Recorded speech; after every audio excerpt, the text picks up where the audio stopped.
मैं वो कलम नहीं हूं जो बिक जाती हो दरबारों में, मैं शब्दों की दीपशिखा हूं अंधियारे चौबारों में, मैं वाणी का राजदूत हूं, सच पर मरने वाला हूं, मैं डाकू को डाकू कहने की हिम्मत रखने वाला हूं, मैं डाकू को डाकू कहने की हिम्मत रखने वाला हूं। उत्तर प्रदेश की दिशा और दशा तय करने वाली देश की सबसे बड़ी विधानसभा को कवि सूरदास की जन्मभूमि आगरा से अमन शकरवार का नमस्कार।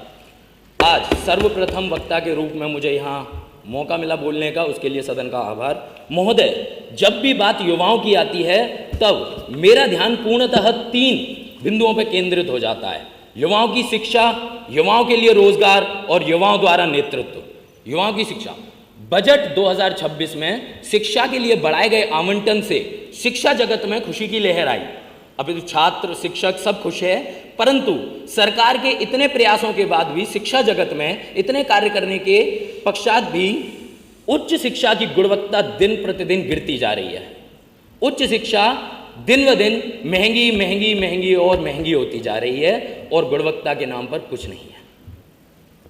शिक्षा, जिस देश को हम विकसित बनाने की आज यहां बात कर रहे हैं, उस देश में शिक्षा को सेवा कहा जाता है। एक ऐसी सेवा जो सबसे ज्यादा मुनाफे का आज व्यापार बन चुकी है।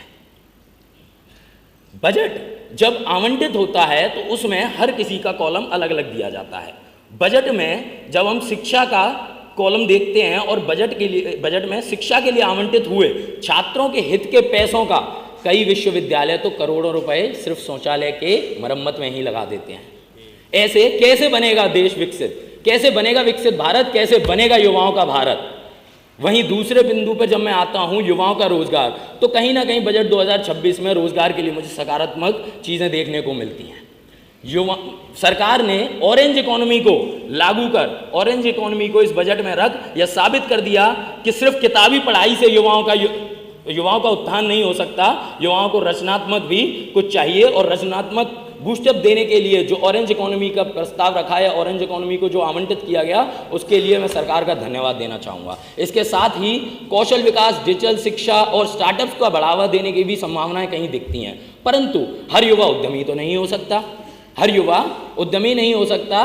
किसी किसी युवा को स्थायी नौकरी की भी जरूरत पड़ती है। ऐसे में नौकरियों के लिए किसी ठोस योजना की इस बजट में कमी खलती है। महोदय, जिस देश को हम विकसित बनाने की बात कर रहे हैं वह देश ऊर्जा से तो बहुत भरा हुआ है। यह देश भगत सिंह का, यह देश चंद्रशेखर आजाद का है। इस देश की युवा ऊर्जा को अगर कोई भी सरकार सकारात्मक रूप से इसका उपयोग करे तो यह देश बहुत आगे बढ़ सकता है। जब हम युवाओं की बात करते हैं तो मैं युवाओं का अंत में आह्वान करना चाहूंगा कि बहती नदिया की धार बनो, गुल की रक्षा में खार बनो, तुम वीरों का संहार बनो, तुम मेहमानों का सत्कार बनो, तुम प्यार बनो, अंगार बनो, यलकार बनो, ललकार बनो, तुम हुंकार बनो, टंकार बनो, फिर से फरसे की धार बनो, तुम जो वज्र फाड़ दे दुश्मन का वो राणा की तलवार बनो। जय हिंद, जय भारत।